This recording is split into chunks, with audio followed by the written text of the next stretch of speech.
കുട്ടികളില്ലാത്തതിനാൽ അടച്ചുപൂട്ടിയ Kozhikode Kuthiravattam Ganapath AUP school സർക്കാർ ഏറ്റെടുക്കണമെന്ന ആവശ്യം ശക്തമാകുന്നു. സ്കൂൾ തുറന്ന് പ്രവർത്തിപ്പിക്കുന്നതിനായി ജനപ്രതിനിധികളും പൂർവ്വ വിദ്യാർത്ഥികളും നാട്ടുകാരും ഉൾപ്പെട്ട സമിതി രൂപീകരിച്ചു.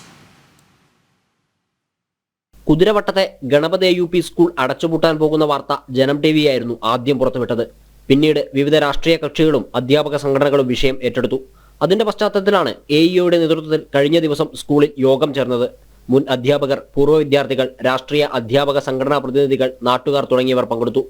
തീർച്ചയായിട്ടും സ്കൂൾ നിലനിർത്തി പോകണമെന്ന് തന്നെയാണ് ഇവിടെ വന്നിട്ടുള്ള എല്ലാവരുടെയും ചർച്ചയുടെ ഭാഗമായി കൂട്ടായി തീരുമാനിച്ചിട്ടുള്ളത്. ഈ വിദ്യാലയത്തെ മെച്ചപ്പെട്ട വിദ്യാലയമാക്കി വിദ്യാർത്ഥികളെ ഇങ്ങോട്ടേക്ക് ഈ വിദ്യാലയത്തിലേക്ക് കൊണ്ടുവരിക എന്നുള്ളത് തീർച്ചയായിട്ടും ഈ ഒരു കമ്മിറ്റി ഇന്ന് ചേർന്ന യോഗത്തിൽ തന്നെ തീരുമാനിച്ചു.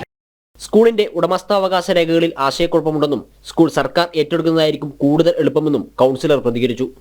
ആരോടാണ് നമ്മളിത് ചോദിക്കുകയെന്ന് വെച്ചാൽ ഒരു ഫോൺ കോൾ അറ്റൻഡ് ചെയ്തിട്ട് പോലും സംസാരിക്കുവാൻ മാനേജറിന്റെ ഭാഗത്തുനിന്ന് ആരും തന്നെ ഇല്ല.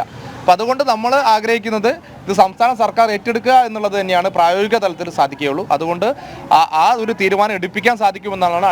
സ്കൂൾ തുറന്ന് പ്രവർത്തിക്കുന്നതുവരെ പോരാട്ടം തുടരുമെന്ന് ദേശീയ അധ്യാപക പരിഷത്തും പ്രതികരിച്ചു. NTU അതിൻ്റെ ശക്തമായ സമര പോരാട്ടം തുടങ്ങാൻ തന്നെയാണ് തീരുമാനം. ഇത്തരമൊരു സ്കൂളുകളും പൊതുവിദ്യാലയത്തിലെ ഒരു വിദ്യാലയം പോലും അടച്ചുപൂട്ടാൻ അനുവദിക്കില്ല എന്ന് തന്നെയാണ് ദേശീയ അധ്യാപക പരിഷത്തിന് ഈ അവസരത്തിലും പറയാനുള്ളത്.